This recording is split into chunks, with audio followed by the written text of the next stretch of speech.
Praise the Lord. कल्पनाच किचनमध्ये आपलं पुन्हा एकदा मनापासून स्वागत.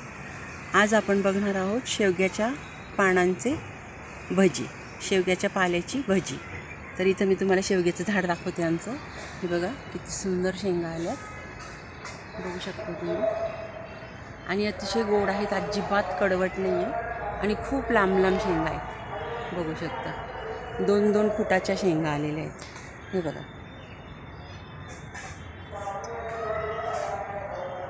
आणि एकेका फांदीला 3-3, 4-4 शेंगा लागलेल्या आहेत.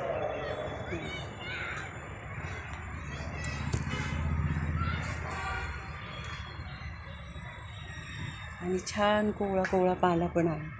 हे बघा पानं, खूप चवदार शेंगा आहेत या.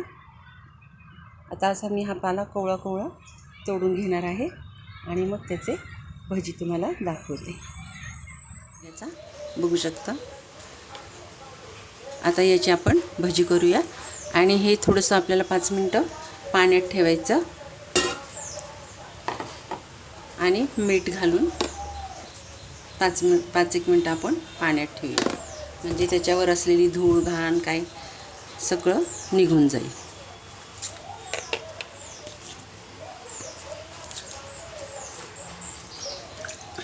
आता हे आपण भिजून ठेवले तोपर्यंत बाकीची तयारी करूया. आता बघा, इथे मी 2 मोठे कांदे बारीक चिरून घेतले. अशा पद्धतीने पातळ पातळ चिरून घ्यायचे.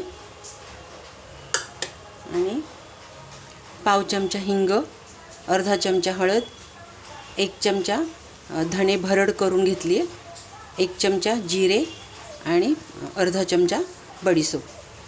चवीप्रमाणे मीठ घालणार आहोत. आणि इथे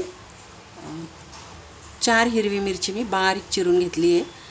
आणि हात आपण धुवून घेतलेला शेवग्याचा पाला आणि कोथिंबीर. आता हे दोन्ही पण आपल्याला बारीक चिरून घ्यायचं, शेवग्याचा पाला आणि कोथिंबीर. चला, आता आपली सगळी तयारी झाली. हा पाला पण मी चिरून घेतला बारीक, कोथिंबीर पण चिरून घेतली. आता हे सर्व एका भांड्यात टाकून घ्यायचं.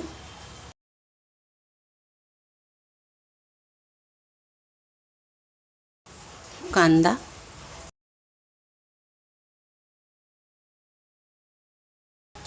बाकी सर्व मसाले. तुम्हाला मिरची कमी वाटत असेल तर लाल तिखटसुद्धा टाकू शकता.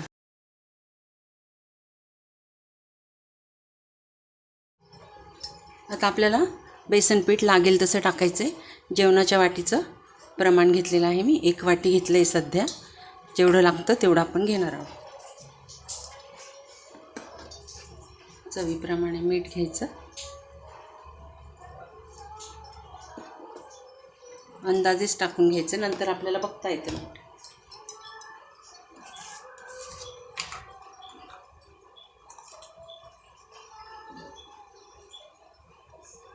चिमूटभर सोडा खाण्याचा.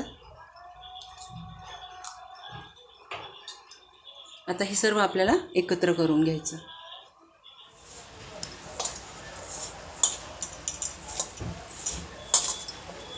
हे बघा, पूर्ण 1 वाटी पीठ घेतलेलं आहे मी. अजून गरज लागल्यास घेणार आहे. तर थोडंसं पाणी टाकूया.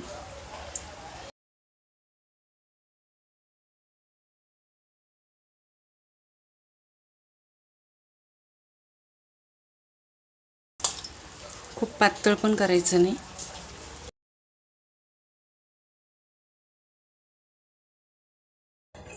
आणखी थोडंसं पीठ घेते मी.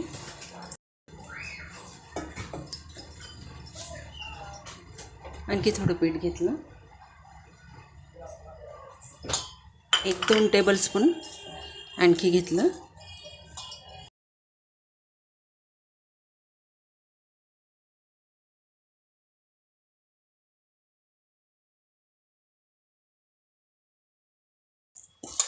बस, आता हे तळायला घेऊया. तेल पण तापलेलं आहे.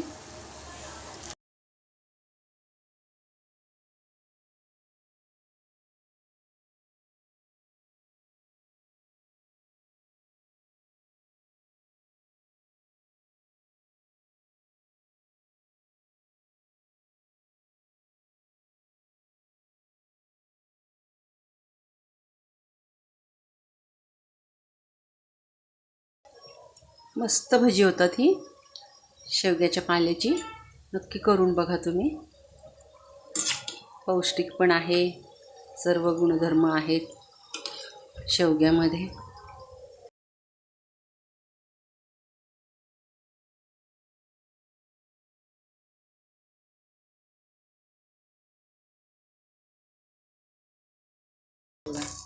आता अशा प्रकारे मी बाकीचे पण बॅच करून घेते. चला, आता सर्व आपली भजी तयार आहेत. बघू शकता मस्त गरमागरम भजी आहेत आणि त्यासोबत कढीपत्ता आणि मिरची फ्राय केली. बघू शकता त्यासोबत अतिशय छान लागतो कुरकुरीत कढीपत्ता. आणि अशा मिरच्या पण तळून घ्या आणि सोबतच मस्त गरमागरम वाफळलेला चहा. आणि बाहेर मस्त पाऊस पडतो. अशा वातावरणात भजी खाण्याची मजाच काही और असते. बघा, अशा पद्धतीने करून बघा तुम्ही. गरमागरम भजी.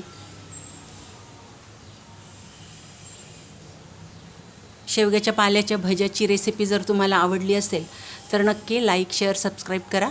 नवीन व्हिडिओसाठी बेल आयकॉन प्रेस करा. आणि फेसबुक, इंस्टाग्रामवर असाल तर पेजला फॉलो करा. धन्यवाद.